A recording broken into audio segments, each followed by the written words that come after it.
New York, New York, November 16, 2017. The humanitarian community in Yemen, including the International Rescue Committee, is outraged by the continued blockade by the Saudiled coalition of humanitarian and commercial supplies desperately needed for the survival of the Yemeni population.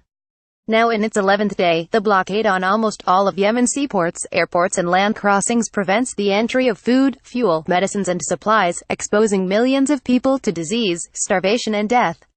While the reopening of Aden port and airport is a positive development, it is insufficient to cover the needs of the entire Yemeni population.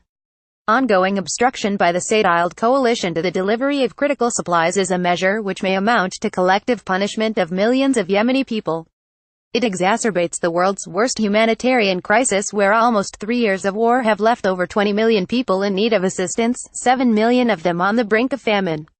The humanitarian community in Yemen calls on the Saudiled coalition to immediately reopen all Yemeni ports to commercial and humanitarian cargo, without which millions of people are at risk of starvation and death.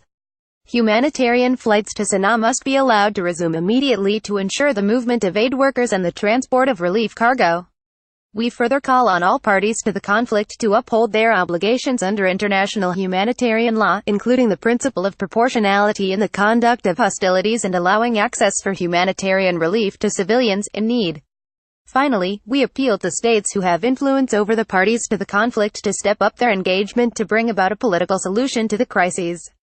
The suffering of the Yemeni people must stop. Agency sign-on by International Rescue Committee, Handicap International, Action Against Hunger, United Nations, Save the Children, Mercy Corps, Safer World, Relief International, Human Appeal, Acted Zoedra, Aid Medical Internationale, Intersos Care.